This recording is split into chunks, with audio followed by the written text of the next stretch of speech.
Welcome to the Amplifying Leadership Podcast. I am your host, Tara Lehman, a partner, coach, and consultant at Twin Life Coaching and Business Services, of which Amplifying Leadership is a division. This podcast is a place dedicated to amplifying your leadership through our guest stories, tips, information, and more.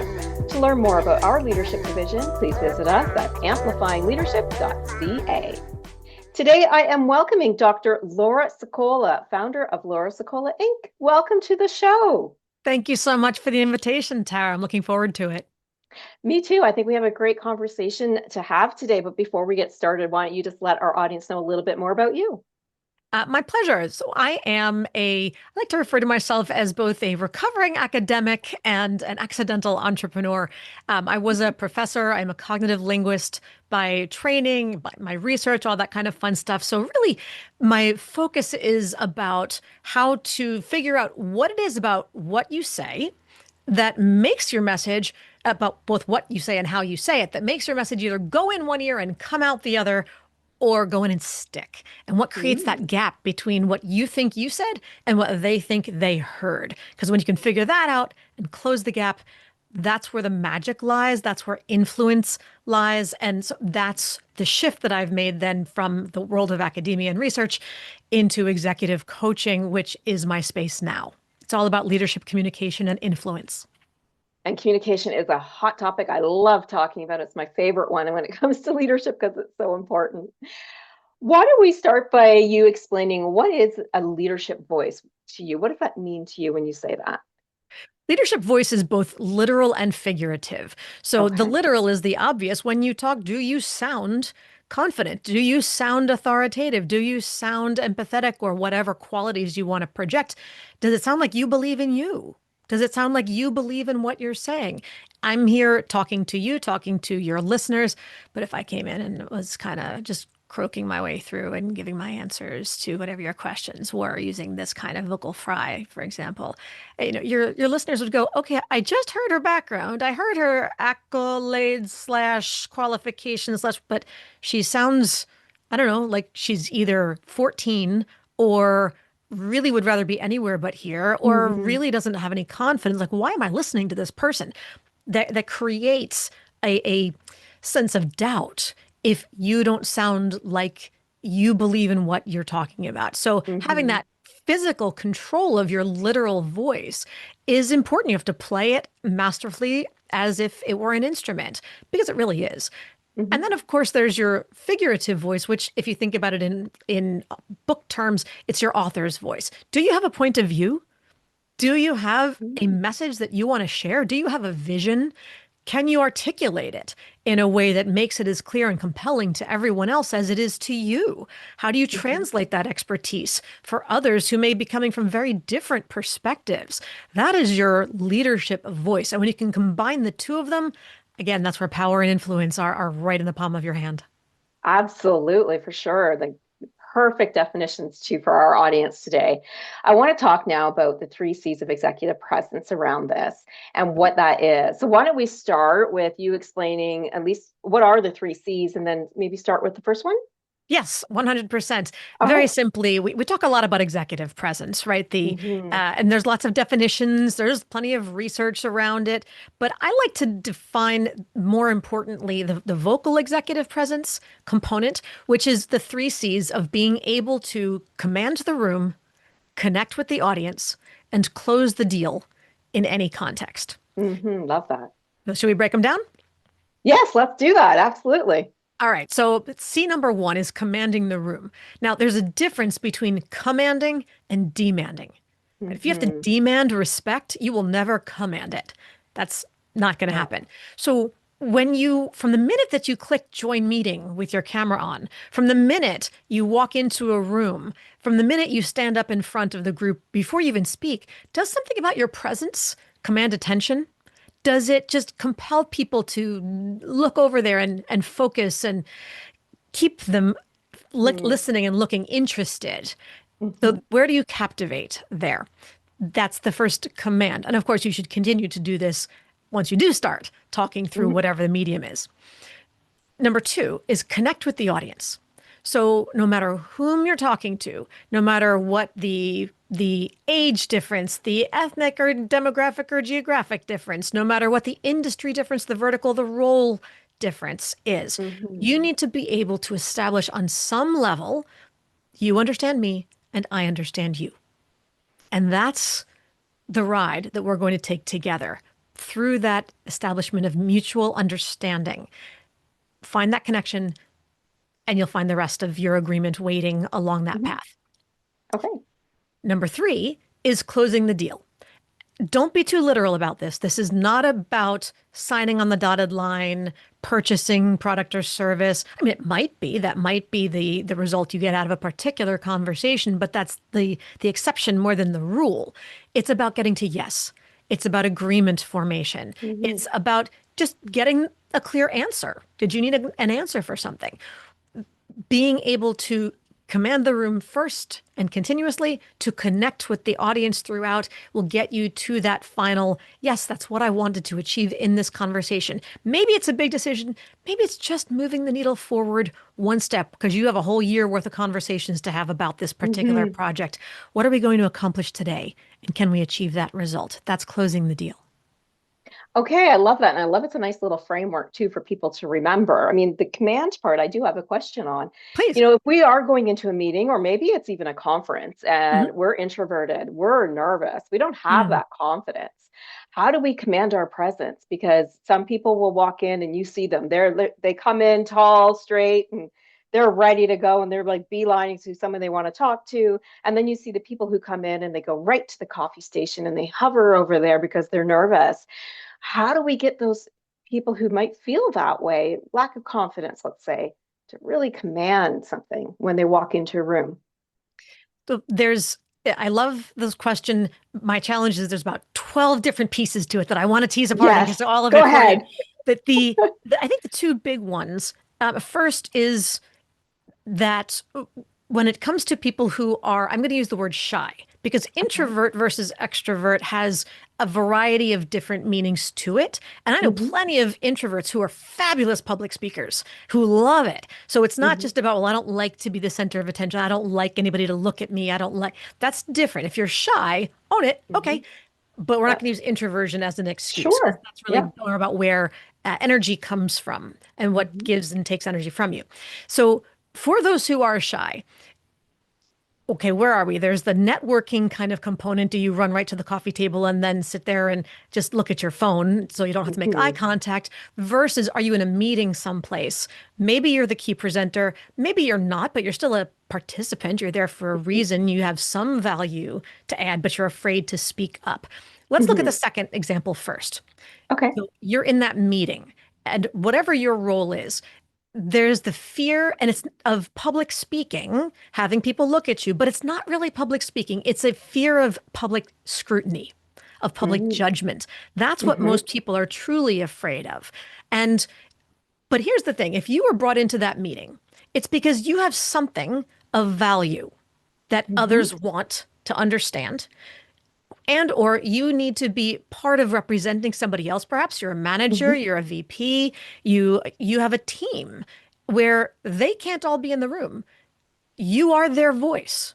You Hmm. are their proxy. You have a responsibility as their leader to not say, well, I don't want anybody to look at me, because then you're saying you don't want anybody to see your people. Right. And Right. then It's a if you have to mindset piece. yes. Yeah. Yeah. Yeah. So if you had to go back to your team afterwards and say, well, I didn't really want anybody to look at me, so I didn't tell anybody what we've talked about behind the Hmm. scenes. We wouldn't want your manager to say that to you afterwards. I No. mean, can you Yeah. imagine what would happen? So we want to make sure that we're owning our role, owning our Hmm. space. And here's the four-word secret to Okay. confident public speaking, whether it's in a formal public speaking engagement or just the idea of I have to make a point and people are going to look at me in that moment. So, and the four-word secret to confident public speaking is very simply, it's not about you. Love it, because it's not. I love that. It's That's a not. great way to like remind yourself even before going into a room, Yes. right? Yeah. Yes. Nobody Go is ahead. sitting there waiting with like a red pen as if they were some cartoon strip English teacher waiting to bleed all over your paper and say, you said, I disagree with this. You sound stupid. That no, they're like, could you add some value? I'd love you to add some value. I need to hear what you understand, what your questions are. Be a useful part of this conversation. Here's another little mindset shift that a lot of people don't realize they have gotten themselves stuck in. There's a lot of people out there, and I'll bet at least half of your audience is about to raise their hand when I say, was this you? To the fear that, well, I don't want to contribute something unless I have the right answer. People look for Well, perfection, right? yes. Yeah. But the whole point of a meeting is to share ideas, to make sure that everybody's bringing all the puzzle pieces to the table so that we can collectively come up with the best idea for all Right. those involved.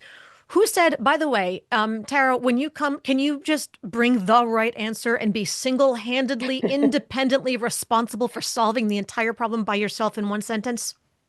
Yeah, we never want to hear anything like that, and it shouldn't be expected either, right? So, No. yeah. And it would nobody would expect that. The whole idea is, well, they'd say, well, what if they say no? What if they disagree? Okay, so they disagree. But Hmm. you have contributed food for thought to add to the discussion. That's called being Hmm. part of a team, is a Yes. contributor, not the sole savior. Yeah, that's a good way of putting it too, because everybody has contribution because we're all different and we may not agree, and that's okay too. Someone makes the final decision. It may not be us, but maybe it is. But everybody's contribution is certainly valued and it should be Yep. valued because there Yes. could be something there that we don't think about, Yes. And that's right? what you need Absolutely. to share. And that's what people Yeah. want to know from you. So absolve yourself of the that pressure, that self-imposed, self-inflicted pressure of having to come up with the right answer Hmm. independently. Trust me, nobody wants you to do that. That's not part of the requirements for showing up. So there's the one situation. Should we Yeah. shift gears to that networking place? Yeah, let's do that. Yeah, because I think a lot of people, that's more where that command really makes people nervous because they don't know everybody, right? Yes, exactly. And you may not know anybody depending on Yeah. what conference you're walking into. But here's the thing, at a networking event where you're just meeting people, think about people you have encountered who you have truly enjoyed talking to. Are they the Hmm. ones who are like, I am the authority. Allow me to tell you everything I know about this area? Like, wah, wah. No. Yeah, exactly. Like that's called stuffed shirt, blowhard. Well, let me see how many other Yeah. ideas, how many words I can come up with. Nobody wants that. They want somebody who seems to enjoy being there and who makes me feel like you want to talk to me.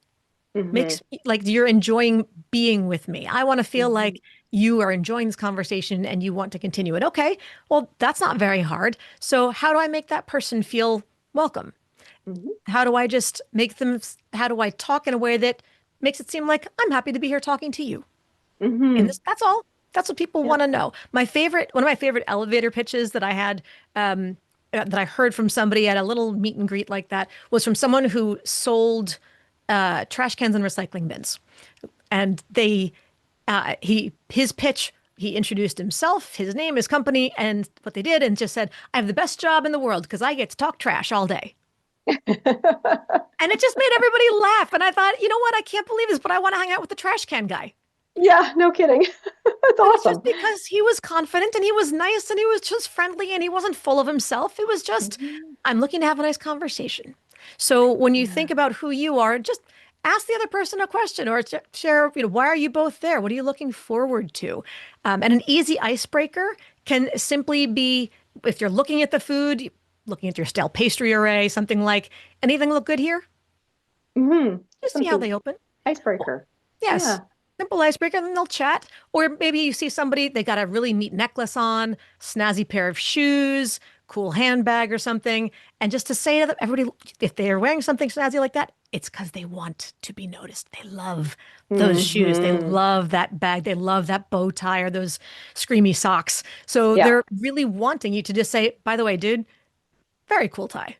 Yeah. Or Yeah. love that. Just wanted to tell you, love that necklace.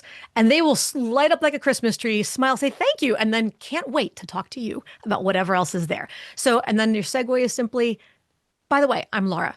Hi. Yeah. Yeah. And you're in. Simple. Yeah. Yeah. And I love that the trash can guy, by the way. didn't use this title because I tell a lot of my clients, I'm like, if you're going to networking, don't go and just say, hi, I'm Tara and I'm a leadership consultant and coach. Then they're just going to walk away. Oh, okay, great, thanks. Go and Check. tell them, yeah, check, I met Tara. But if you go and you tell them something that is still leading into what you do, but without your title, it's much more intriguing, like what Yep. you said. And it can be very easy to formulate beforehand. So you're comfortable saying it when you go into this room if you're shy. Yes. Yes. And But here's a hint too. Don't yeah, sound like you swallowed your website. yes, yes, absolutely. Be human. Yes. Keep it simple. And more importantly than what you do, tell people why you love what you do. Yeah, yeah. That opens people up immediately. That's the heart talking as opposed to the business card talking. Mhm. I have to go back to you mentioning those people who are just they're just too bold and they're just too loud and you just want to stay away from them because I remember those people at events I went to when I worked in the trucking and transportation industry and I was like, I have no desire to talk to you because you're trying too hard almost, if that makes sense, right? Yeah, Yeah, absolutely. yeah. Remember So also, I think yeah. for those out there who are like, oh, I don't know, should I ask? Should I introduce myself? Should I do it? Half of the people in that room feel like you feel. They're Hmm. also feeling awkward. They're also feeling shy. They don't know how to start the conversation. So they're really praying that somebody else will do it for them. They Yes. want you Yeah. to start it. And for the other half who are comfortable doing it themselves, they're still perfectly happy to not have to do it. So you Yes. can't go wrong by saying hi. Yes. Just simple. Start simple. Like even with the pastries or whatever, something simple that everybody can relate to. Yes. So let me ask about the connect piece because Okay. we do have new leaders listening. And I'm just wondering, are there any strategies to help them with the connect piece because they're new? Maybe they're a new leader to the team or they're a new leader, period. How do we build that connection piece as new leaders? What are the strategies? Well, it's number one, in the first meeting, of course, that's a little bit different from Bill. If this is a team you're going to be working with for the extended future, as opposed to just, oh, Hmm. I met you for 10 minutes at a networking event. Hmm. But with your team in the beginning, I think listening more than talking Hmm. is really important. Ask the questions, ask what has worked well in the past that these people don't want to see change and what hasn't worked so well in the past. And it's not that you have to throw your predecessor under the bus. We're not saying, Hmm. can you go on a venting rant about all the things that are wrong with this company? But, if there's something that you'd like to see shift or something that would make the job a lot easier, what would it be? You're not saying you're a Hmm. fairy godmother and that you're going to wave a wand and make these changes happen, but it just helps you to know where these people are. What do they love most about their job? What are their biggest frustrations? What would make things work a lot better? They probably have ideas that are worth listening Hmm. to. And I think showing that you are genuinely interested in their experience and their perspective goes a long way, both on the personal and the professional level. And I love that you mentioned about asking questions because it's about being curious, especially if we're Yes. new with a new team or even a new organization. I mean, asking questions, love the ones that you asked. Just asking what each person does, even sitting with them for a little Hmm. bit, just to get that better connection with them if they're new. Let's now switch it to I'm brand new, never done a networking thing before, and I've come out of my command zone. I'm okay. How do I build connection? We talked about the small talk, but are there other ways? Well, once the introduction, and I consider it more getting to know you talk as Hmm. opposed to small talk, because when we hear the Sure. word small talk, we tend to immediately dismiss it as being unvaluable. But if it Right. opens the door, that's a massive value. Hmm. The idea is it's a simple topic because I'm not going to walk right in and say, "Hi, would you like to tell me your life story?" Yeah. No. No, I Yeah. don't actually. So Yeah. it's just the entry way. It's the on-ramp to the communication Hmm. in those little simple topics. But then figure out from there, for example, asking others not just what they do, but what they love most about what they Hmm. do. You can't answer that question without smiling. Hmm. That's true. That's It is true. almost physically impossible to Yeah. ask them, what do you love most about your work? And watch them think about it for a second without breaking into a little smile in spite of themselves. And that Hmm. creates a connection because that just gave them a dopamine hit along with you. This person makes me Yeah. smile. I want to talk to Yeah. them more. And that opens them up. That opens the the conversation highway, as it were, and makes them feel more comfortable talking to you. And isn't that what you want, for people to feel comfortable talking with you? Hmm. And that tends to open up a lot of more conversational opportunities and connection as well. And I love that you're doing the positive side, because I remember going, to one of these events, someone comes up to me and says, "So is your business as bad as ours?" Well, you know what? I don't want to talk. Number one, I don't know you. So can we put the business aside for a second? But number two, why are we talking negatively? Why don't we say what's going really well? And I'm a proponent, like I will always say, let's talk about the good stuff first, even with my clients. Tell me something good that's happened in business in the last week Yes. before we dig into whatever we need to dig in, right? Because Yes. it's really important, and it boosts, like you said, it boosts us. We feel good when we're sharing something good about our organization too. So I Yes. love that part. That's excellent. And so the last one, the closing the deal, let's talk about that one a little bit more when it comes to, let's just go with the conference maybe that we're at right now. So we've connected, we now have attention to us. How are we closing the deal? How are we making agreements? And closing the deal, again, in quotes, because we're not necessarily talking about a sale. Well, I think before we get to have we done it, is we have to figure out, what did we want to do? Do you Hmm. just want to feel like you met three interesting people today? Okay, then you've closed the deal. Do you feel like you want to um, get to know these people, this person, and identify how? So networking is about planting seeds, right? It's not Hmm. transactional. Yeah. It's about just the beginning of starting a relationship. You never know where it'll go. So did you meet three interesting people who you might want to follow up with later about something? Maybe it Hmm. is about your product, maybe not. Maybe you can make an introduction for them about a health specialist that they're Right. interested in, or about a vacation place that you somehow got into and they were curious about. Or you never know where do you have a follow up with those people. If it is an industry conference where you're all in HR, you're all in med tech or something along those lines. Okay, then maybe you're looking for a couple of collaborators and people that you want to have a follow-up conversation with. Okay, well then closing the deal at the end is to be able to say, you know what, I would love to follow up with you on this. This is really Hmm. interesting. I'd love to have more than, 3 minutes to talk to you about it. Would you be open to, can we exchange contact information? I'll Hmm. send you a Yeah. link to my Calendly or something like that. Okay, then that's closing your deal. But figure out, what do you want? What would be a success for you? For some people, it might just be, I want to be able to go in there and say, I have spoken to three people and I had three good conversations and I didn't have a heart attack in the process. Yes. Yeah, I no, didn't that's pass good. out in the middle of my Yeah. coffee. So Yeah. that's okay. Then that's closing the deal for you. If it is about, I'd like to know that I've set three follow-up meetings, not necessarily for sales. Could just be because I want to learn more about what other companies in this industry are doing. What are some HR best practices? What are Hmm. some blah, blah, blah. Okay, have set up three 15-minute conversations with people. Do it right there on your phones before you leave.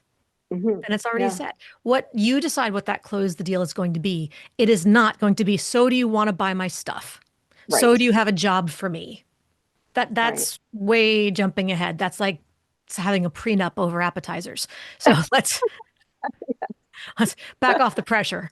How does it differ if we're in a meeting with our team? Or Well, is there a so difference? yeah, I guess the fact that you need to embody the three C's never changes. What Hmm. they look like is different. Hmm. Because if you're having a meeting with your team and you have to reveal to them some new decree that's come down from above, a new policy change that they're going to resist. But you have Hmm. to get them to fall in line because it has been so decreed. That is a very different close the deal from, let's come up with looking at our strategic plan moving forward. I want to get three solid new ideas for opportunities to explore Hmm. Okay. solutions to this problem. What is the close the deal? What's the buy-in you need? What's the result you want? Make that decision first before you walk into the meeting, because that's like the GPS for your journey. The meeting is a conversational journey, but you can't get Hmm. into the car with everybody there and look at the GPS and say, okay, go. GPS is going Right. to say, Yeah. go where? You haven't Hmm. punched in a destination yet. Same with the meeting. What is the destination you want to get to? Have that objective set first. Articulate it to the group. Here's what we're going to achieve today. So when you start admiring the problem instead of solving the problem, I'm going to rein everybody back in again and say, okay, let's table the complaints, let's table the venting. I appreciate that, but we only have 25 more minutes. We need to focus here. Let's keep the conversation here. So Yeah. knowing what your goal is allows you to streamline and maintain everyone's respect and trying to do it, not just herding conversational cats. And I love that you go in with the goal first, because we all want to go, if even if we're going to networking, we're shy or we're confident, we still have a goal with whatever we're Yes. doing on networking event, or even the goal for the meeting, which I want to come to, because so many people, they allow the venting, they allow it to get off topic, and they allow it to go 2 hours over the time limit it was supposed to be. Yes. It happens all the time. If we go in Yes. with there a clear goal and a clear agenda around that goal, we can then lead that meeting and stay on target, which is something that a lot of my clients are now switching to instead of always being overtime. Hmm. Right. So it's about having those goals set. So if the goal becomes before the three C's, what is the big strategy for people who are trying to build this into, maybe they don't do it now. They want to build the three C's in. Again, that's the command, the connect, and the closing the deal. And we need to have our goal first. If we lay that out for them, not step by step, but like as a strategy piece, what does Mm. that look like? It's important. So there's a difference, of course, between having the topic for a meeting and the agenda for a meeting on the one hand versus having a goal and a Mhm. deliverable for a meeting. So having that focus uh, allows you to direct everybody, and it will give you a sense of confidence, a sense of authority that you want to project because you know where you're going. You're not just in Mhm. there and hoping that mayhem doesn't break out. Right. That's, hope is not a strategy, as they say. Yes. And a way to help to do that is right from the beginning, get buy-in. And you can Hmm. get the buy-in from meaning explicitly say to the team, hey, you know what? Here's our objective today. I want to, in the course of the next 60, 90, 120 minutes, I want us to walk away with X. So, number one, are we agreed? Everybody Hmm. clear on that? Yes. And if so, do I have everybody's permission that if we start tangenting too much, if something should be tabled for later, for offline, and or we start admiring the problem as opposed to focusing on solutions for the problem, do I have everybody's permission to redirect those Hmm. comments so that we stay focused and actually get out on time, having achieved our goal? Show me one person in that room who's going to say, no, Yeah, no, Laura, I think exactly. I want you to let the other people ramble and vent and whine and complain, and let's go 3 hours instead of two. Yeah. And then I can't get my work done today. Right. Right. No one's Nobody's going to going to say say that. that. So, and Yeah. of course, the beauty is that everybody gives you that permission because they want you to keep other people focused and in line. Mm-hmm. They never expect to be the one that you have to gently redirect and say, you know what, Laura, thank you. Yes, I appreciate where you're going with this. Yes, that's an issue. That's not, I think we need to keep focused on X for now. Let's table that for next week for another meeting for an Hmm. offline discussion. Is that okay with you? Per our original Hmm. agreement, can we table that and Yes, get I back love to that. X? So, because they've already said yes to you, so they'd be hypocritical to not. Then they're not going to say no in front of everybody else. So there's your key piece. The other thing that I think we have to remember, Tara, as far as strategic planning in messaging, is also with the three C's and beyond, is that leadership is an image. And it's Hmm. about whether or not others perceive you as a leader, regardless of your role, your title. And it is your brand that you build on the foundation of how you communicate. So Hmm. if you want the brand that says, I am ready for this next role, I am strong, I am clear, I am collaborative, I am whatever you want it to be, I'm an expert in this, etc. When you think about your career ladder, about your career path, about succession planning, about being ready for the next whatever, ask yourself, what qualities will the powers that be need to consistently recognize in me to see me eventually as being ready for the SVP role, the VP Hmm. role, the whatever role it is? So if you're going to list out qualities like confident, empathetic, proactive, name it. Hmm. Decide for yourself, what do those qualities look and sound like in Yes. communication? That's what people are going to look for as pattern. And if the pattern of communication is one where, well, I don't like it when people look at me, so I tend to just, take a back seat in meetings and let Right. others do the talking, and then, I'll follow up with somebody offline later if I have something to add. That doesn't mean leader. That doesn't say confident. That doesn't say visionary. That doesn't say whatever it Hmm. says. My work speaks for itself. I'm a good task executor. I belong exactly where I am, Yeah. not Yeah. moving up. You really have to do the personal brand when it comes to leadership. You really have to, if you, especially if you want, as you say, move up the ladder. You can't move up Yes. the ladder if your personal brand as a leader is not a good one, or you're always hiding or not sharing your ideas or allowing others to do that. They need to see all those key things. So listing them out and making sure that you are those things.